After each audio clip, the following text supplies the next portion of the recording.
do Jefa! Estamos aqui hoje para mais um dia de estudos e o tema da nossa palestra de hoje é O amor cobre a multidão de pecados. Quem vai expor essa palestra para a gente hoje é o Marcelo Ferreira, do grupo Sociedade, Espírito e Fraternidade, SEF.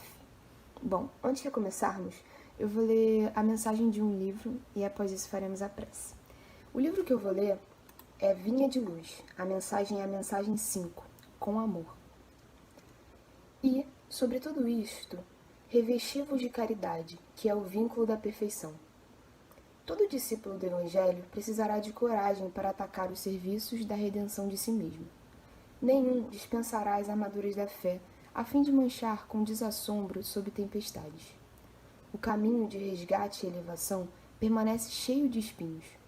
O trabalho constitui-se-á de lutas, de sofrimentos, de sacrifícios, de suor, de testemunhos. Toda preparação é necessária no capítulo da resistência. Entretanto, sobre tudo isto, é indispensável revestir-se a nossa alma de caridade, que é amor sublime.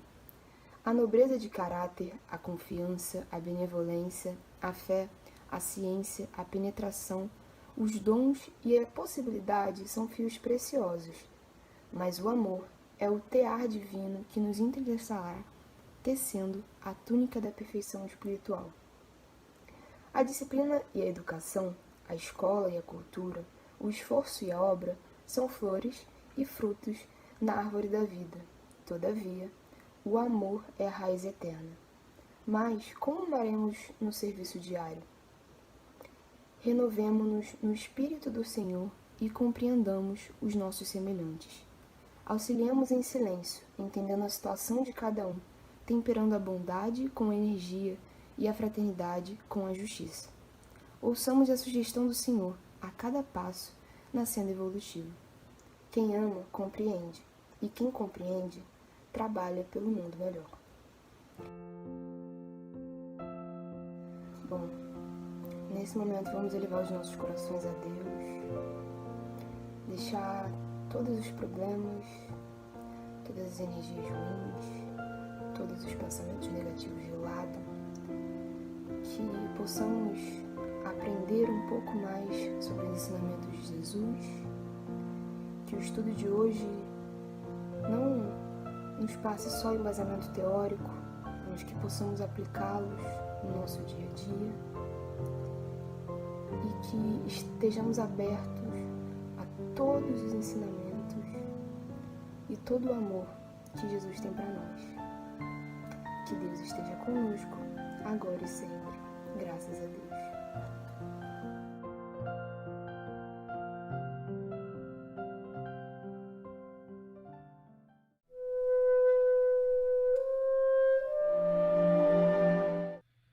Queria abraçar a todos os amigos, dizer da minha saudade, da minha honra por essa oportunidade, de estarmos aqui pela via virtual, refletindo um pouco em torno do Evangelho, em torno de Jesus, em torno do Espiritismo. Vamos hoje, então, meditar um pouco em torno da passagem que está na primeira epístola de Pedro, capítulo 4, versículo 8, que diz assim: acima de tudo, tende amor intenso uns para com os outros, porque o amor cobre a multidão dos pecados. Em outra tradução, tende ardente amor uns para com os outros, porque o amor cobrirá a multidão dos pecados. Então, intenso amor, ardente amor. Divaldo disse, em outras palavras, assim: o bem que fazemos anula o mal que fizemos.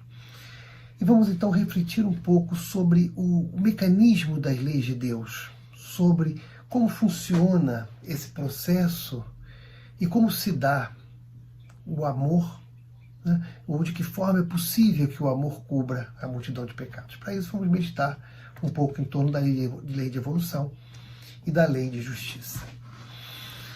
Aprendemos com o Espiritismo que somos criados simples e ignorantes e marchamos na direção da felicidade.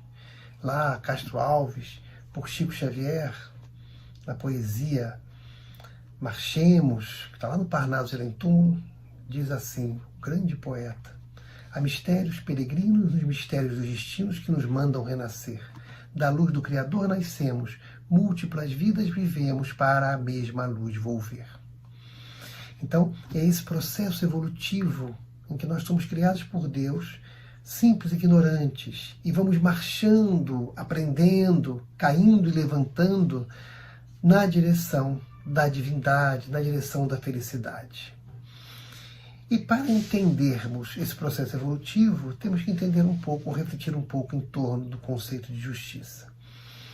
Um conceito clássico de justiça é que justiça é dar a cada um aquilo que é seu, ou aquilo que pertence. Esse conceito é de Cícero, lá em Roma, Roma Antiga. Jesus diz isso com outras palavras, né? A cada um segundo suas obras. Então, nós vamos entendendo que a lei de justiça tem um funcionamento contínuo. Agimos, sentimos o tempo todo, pensamos, e isso vai gerando um processo de causa e efeito o tempo inteiro. Existem causas cujos efeitos serão a médio prazo, a longo prazo, e tem causas cujo efeito é imediato. Então, nós vamos ter débitos de resgate imediato e créditos de resgate imediato. Então, uma pessoa, por exemplo, que, num exemplo bem simples do nosso dia a dia, coloca o dedo na tomada e tem um choque, esse choque não está relacionado com uma outra vida ou alguma coisa do seu passado, e sim com aquele descuido de colocar a mão na corrente elétrica e, então, ter aquele choque, né? E existem também coisas positivas que fazemos agora, quando nós oramos e recebemos a compensação da oração. Naquele momento, são atitudes que geram compensações imediatas ou consequências danosas imediatas. E a lei de causa e efeito também funciona em médio e longo prazo, na medida que algumas atitudes nossas causam problemas que vão repercutir mais adiante, algumas vezes em outras vidas.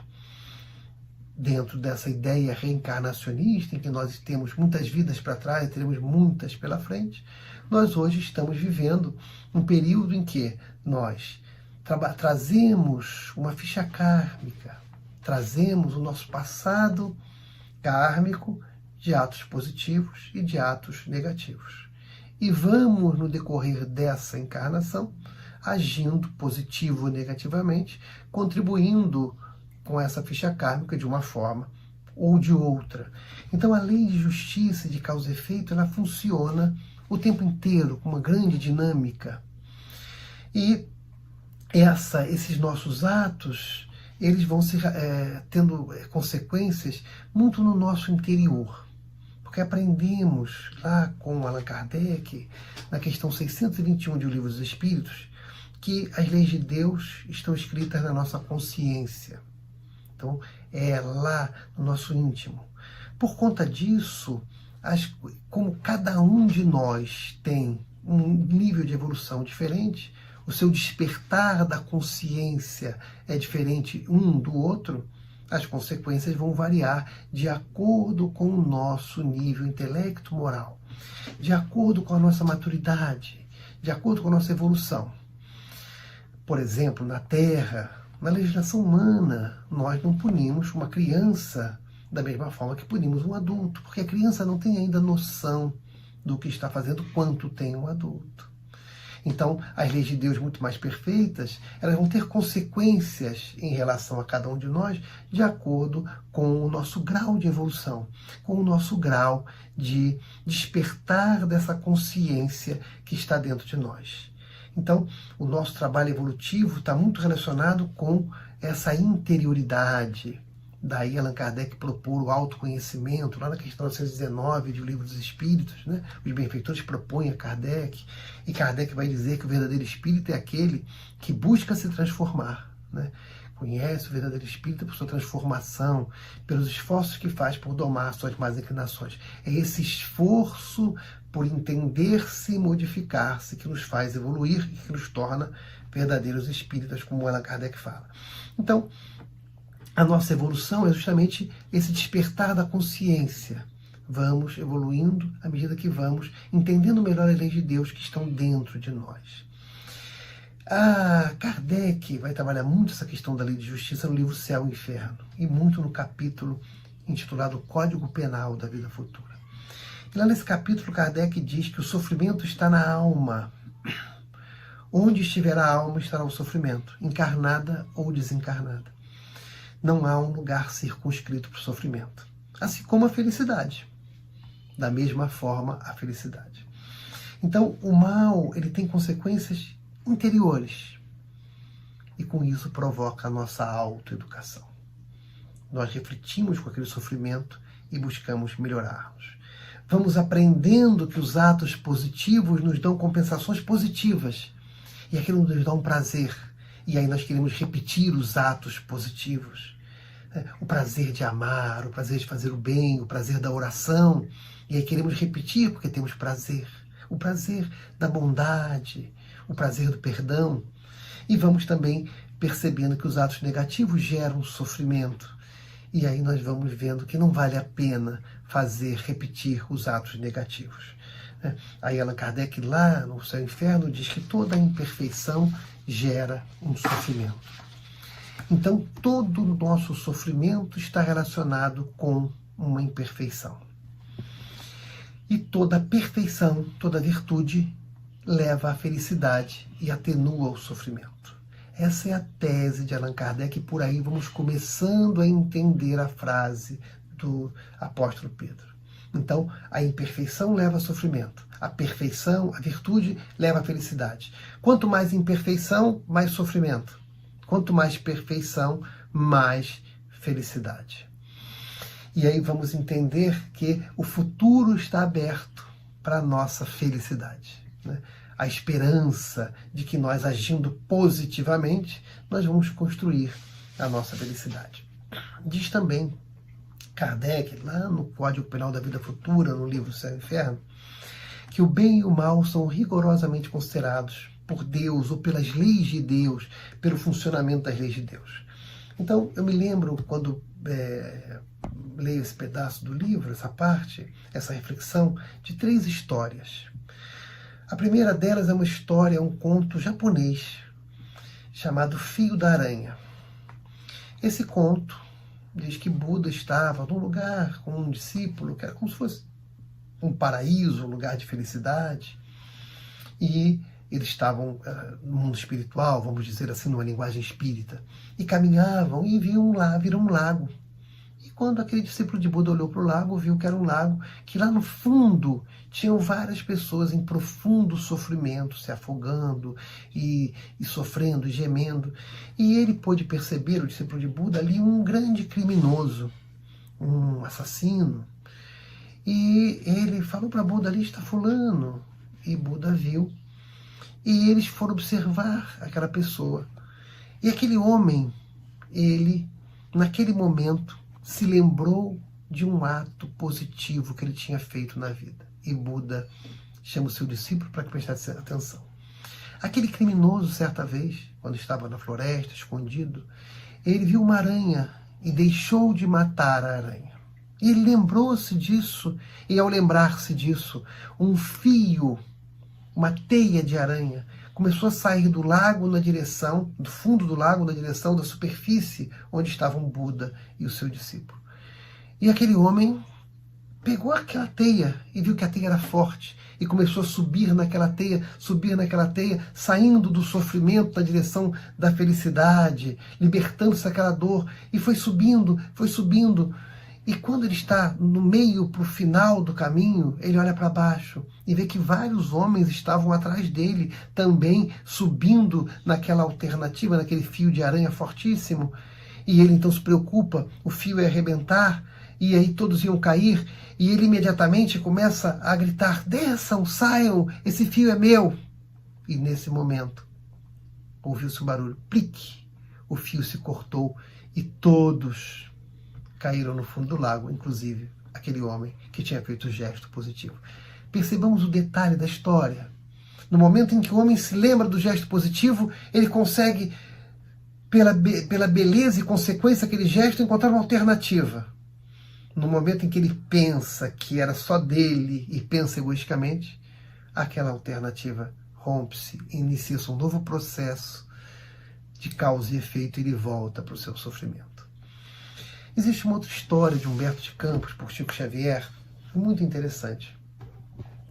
Conta Humberto de Campos que tinha um senhor, um médium, era uma pessoa conhecida, já mais velha, que estava na rua observando as pessoas e 2 jovens ao lado dele. E quando ele vê, aqueles três pessoas veem uns homens entrando para dentro da floresta, eram também 3 homens, e parecia que iam caçar ou pescar, e diz o médium, aquele senhor mais velho, acho que eles não voltam, algo de ruim acontecerá com eles nessa tarde, era de manhã. Os discípulos, os jovens, anotam aquilo, observam aquilo, ficam apreensivos, ficam com medo, não sabem o que fazer. Passa o dia, eles ficam ali conversando, meditando, e no final da tarde, os 3 homens que entraram saem incólumes, como entraram. Nada de mal parece que tinha acontecido. E aí, jovem, sempre jovem, os jovens aproveitaram para mexer com aquele homem mais velho, dizendo, tá aí, você não disse que aconteceu alguma coisa ruim? Não aconteceu nada. E aí, debochando, né, brincando com aquele senhor que se levanta, vai até os homens que saíam da floresta e pergunta, alguma coisa aconteceu de diferente aí dentro? E eles, não, nada. Mas nada aconteceu de diferente da rotina? Não. Aí um deles falou assim, a única coisa que aconteceu é que, quando nós estávamos entrando, um homem com fome nos pediu comida e nós tínhamos um lanche que levávamos, era só o que tínhamos, e nós dividimos o nosso lanche, cortamos o pão pela metade e demos a ele e seguimos viagem. E aí ele insiste para ver aquele cesto onde estava o lanche.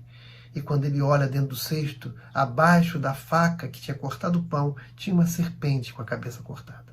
Uma serpente venenosa. E aí aqueles homens ficam até impressionados, não tinham reparado aquilo e seguem. E aquele médium, aquele homem experiente volta para os jovens e diz assim, o que posso fazer se Deus se comove com um pedaço de pão? Olha que bonito. Eles estavam numa faixa, num momento difícil, iam passar por uma experiência dolorosa. Mas eles resolvem dividir o lanche, o farnel, o pão que traziam com alguém que tinha fome. E modificam o processo kármico deles, pela generosidade, por um pedaço de pão. Meditemos nas histórias e no seu sentido.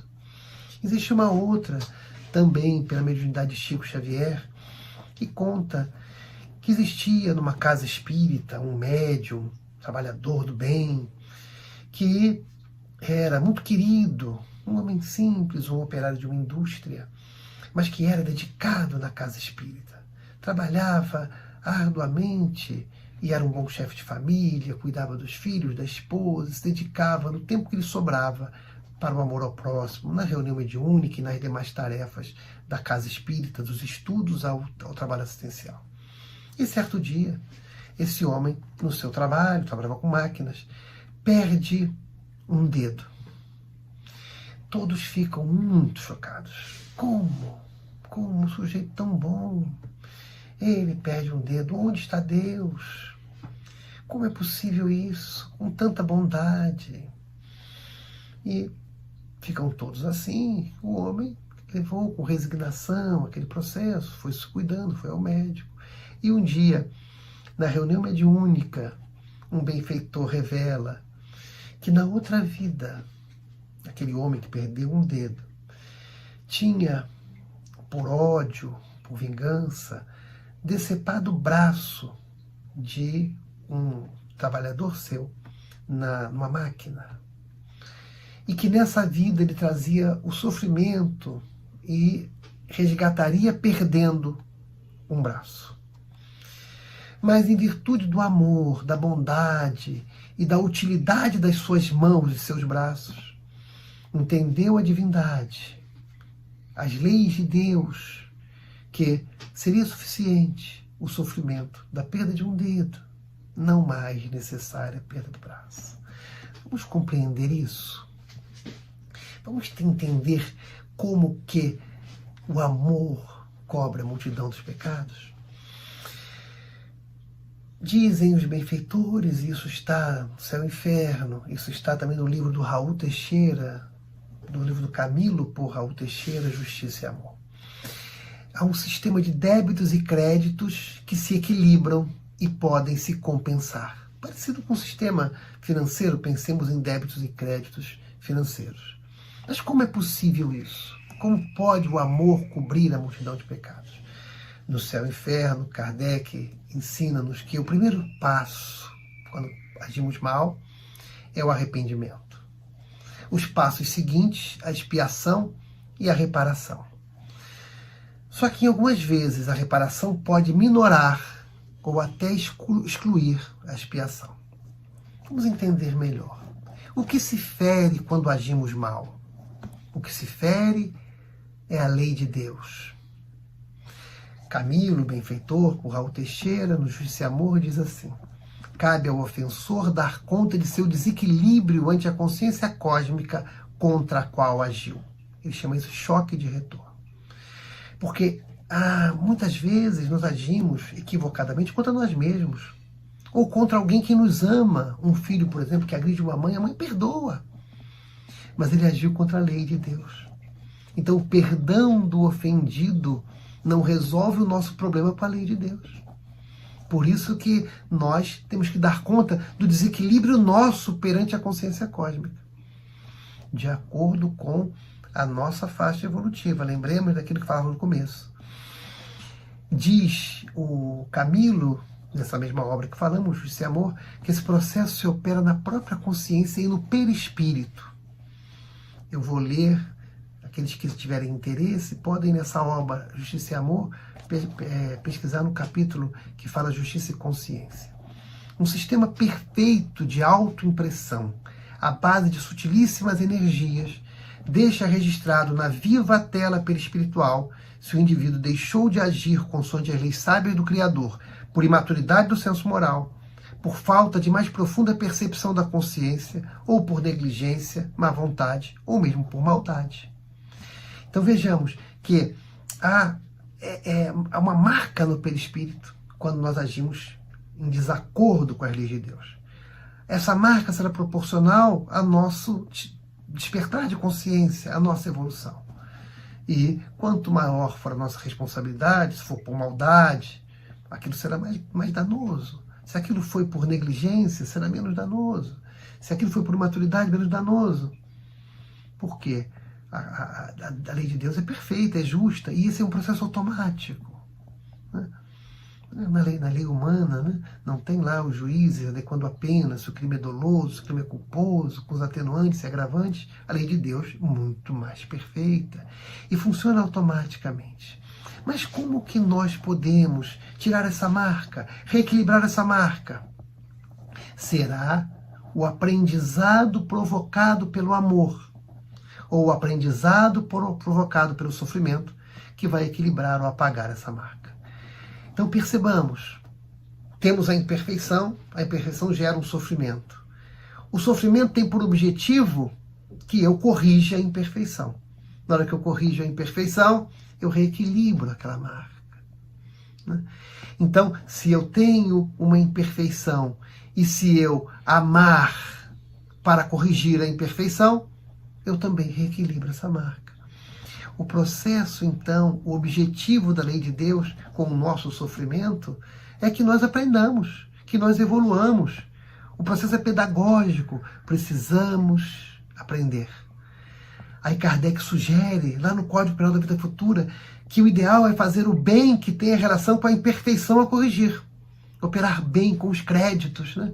Então, aí o autoconhecimento. Eu tenho uma imperfeição, gera um sofrimento. Então eu começo percebendo o meu sofrimento. E aí eu tenho que me mergulhar intimamente para perceber aqui, esse sofrimento está relacionado a que imperfeição minha. E a partir daí, como eu posso corrigir essa imperfeição? E aí Kardec sugere, faça o bem que tenha relação com essa imperfeição. O amor cobrindo a multidão de pecados. Diz Pedro, mas sobretudo, tende ardente amor um para com os outros, porque o amor cobrirá a multidão de pecados. Percebamos, meus irmãos, percebamos que o objetivo é o aprendizado. Nós estamos na Terra para evoluir. Aprender hoje, errando menos, acertando mais, corrigindo o passado, acertando para que sejamos felizes. Jesus diz, se o Pai da terra, quando o filho pede pão, ele não dá pedra, dá pão, imagina o Pai do céu. Então, se a justiça humana já tem tantos institutos, tantos benefícios, imaginemos a justiça divina. Então, vamos entender isso e vamos trabalhar pela nossa felicidade. Do começo às conquistas, diz uma frase de uma música atribuída a Francisco de Assis, do começo às conquistas, tudo é tão bonito. E uma outra música que ouvimos nas casas espíritas, um dia todos nós seremos anjos. Então, vamos colocar as mãos à obra, nesse processo de autoconhecimento, de autobrilhamento, de mergulhar intimamente para conhecer-se, conhecer o homem velho, conhecer os seus próprios defeitos e buscar corrigir, entender-se, perdoar-se, mas buscar melhorar-se. No livro de Dostoiévski, Os Irmãos Karamazov, há um monge, logo na primeira parte do livro, é um livro muito bonito. E esse monge afirma assim, que o amor cobre a multidão dos nossos pecados e dos pecados dos outros também. Olha que bonito. A força transformadora do amor, porque na medida que nós vamos tendo amor intenso, nós vamos provocando também modificação na vida dos outros, que vão também se modificando e forma-se uma corrente de amor belíssima e de transformação. Eu me lembro, para encerrar, estamos caminhando para o final, de uma história de Mahatma Gandhi que esclarece bem esse processo do amor cobrindo a multidão de pecados ou de fazer o bem que tem relação com a própria imperfeição. Mahatma Gandhi, o grande libertador da Índia, era um homem muito culto, muito inteligente e lutou muito para conseguir a independência, que a Índia ficasse independente da Inglaterra sem violência, inspirado inclusive em Jesus. Só que depois que eles começam a governar a Índia, eles têm que administrar os conflitos internos. E ali, naquele momento, a Inglaterra juntou a Índia e o Paquistão. E Gandhi sonhava que fosse uma pátria única, mas eram culturas diferentes. E depois de um determinado momento, eles entenderam, o Gandhi ficou triste com isso, que os países tinham que ser independentes. Nesse momento, quem era do Paquistão caminhou para o Paquistão, para o território do Paquistão. Quem era do território da Índia foi para a Índia, porque estava tudo muito misturado. E nesse momento em que as pessoas vão mudando de território, há muitos conflitos e uma revolução. E aquele povo que Gandhi amava começa a se matar, um brigando com o outro. Gandhi fica muito triste, começa uma greve de fome. Não era a primeira vez que ele fazia isso. E ele vai para Calcutá, a mesma cidade de Madre Teresa. Se hospeda, Gandhi era hindu, se hospeda na casa de um paquistanês, e que tinha costumes muçulmanos. E ali, que era amigo dele, ali ele faz a greve de fome. E disse que ele só acabaria a greve quando não houvesse mais nenhum irmão, nenhum filho seu lutando contra irmão. E a greve de fome tem um dia, 2 dias, passa uma semana e passam mais dias. E todos se preocupam com a saúde de Mahatma Gandhi, da grande alma, do grande líder, do grande pai daquele povo. E naquela preocupação, começa um movimento que queriam convencer Gandhi que a guerra tinha acabado, a guerra interna, a briga interna, de homens levando ali as armas e jogando perto de Gandhi para provar que não tinha mais violência, que não tinha mais ódio. Mas Gandhi ainda percebia que tinha. Ele falou, quando não houver mais nenhum derramamento de sangue, eu volto a comer. E nesse processo em que os homens iam levar as armas, depor as armas perante ele, chega um hindu, com muito sofrimento no rosto, joga a arma, mas ele tinha um pedaço de pão, e joga o pedaço de pão no rosto de Gandhi, todos ficam assustados. E ele diz, coma, porque eu não quero levar para o inferno também a sua morte. Gandhi, com uma voz muito fraquinha, já estava muitos dias sem comer, muito debilitado. Pergunta: por que que você vai para o inferno, meu irmão? Ao que o homem responde: porque eu matei uma criança muçulmana desse tamanho. Por quê? Porque os muçulmanos mataram minha mulher e meu filho. E eu, com ódio, matei, para me vingar, uma criança muçulmana. Gandhi então pergunta para aquele homem: você quer ir para o céu? O homem olha para ele, sem responder. Gandhi então fala para ele: adote uma criança, mais ou menos do tamanho daquela que você matou. Escolha uma criança muçulmana e crie ela com os hábitos muçulmanos. Assim você encontrará a chave do céu. O homem não responde, vai embora e fica ali uma grande lição. Sabemos que depois o Gandhi encerra a greve de fome e o final da história todos conhecem. Se não conhece, vale a pena conhecer, lendo os livros, vendo os filmes de Gandhi. Mas Gandhi deixa aí uma grande lição sobre o que nós estamos falando. Ele tinha errado, tinha cometido um homicídio por ódio, por vingança. Então, Gandhi sugere: ame, adote uma criança, igual a criança que você matou, ou seja, mais ou menos da mesma idade. Ame essa criança, mas não basta. Eduque-a nos hábitos muçulmanos, porque assim ele aprender a respeitar os hábitos daquelas pessoas a quem ele odiava e não ia odiar mais. Estaria no céu. Corrigiria a imperfeição que o levou ao ódio. Fazer o bem que tem a relação com o mal que fizemos. O amor cobre a multidão dos pecados.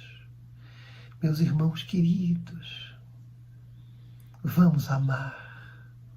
Vamos pôr as mãos à obra e vamos amar. Não importa o que fizemos no passado, o futuro está à nossa disposição, o futuro de felicidade. Temos a doutrina espírita com tantas luzes nos esclarecendo. Vamos amar. Lembrando do nosso paizinho Francisco, quando perguntaram a ele o que é amar, ele disse que o amor não é bondade nem benevolência, porque na bondade existem duas pessoas, na benevolência duas pessoas. No amor não, no amor o eu e o tu somem, porque amar significa desaparecer. Amemos, meus irmãos, em homenagem ao Cristo, em homenagem a Francisco de Assis, em homenagem a Kardec. Vamos orar, meus irmãos. Amigo Jesus, muito obrigado pela oportunidade de estarmos aqui, refletindo em torno dos seus ensinos. Obrigado por essas bênçãos, pela tecnologia que nos permite estar próximos, mesmo distantes fisicamente. Abençoa, Senhor, a todos que estão sofrendo nesses dias. Socorre-os, Senhor. Leva teu amor aos hospitais, às casas, aos lares. Leva a tua união, tua fraternidade, para que todos nós possamos compreender-te, Jesus. Envolve-nos em nossas lutas, Senhor, evolutivas, para que possamos definitivamente amar. Muito obrigado, Senhor. Que a tua paz permaneça em nossos corações. Muito obrigado, Jesus.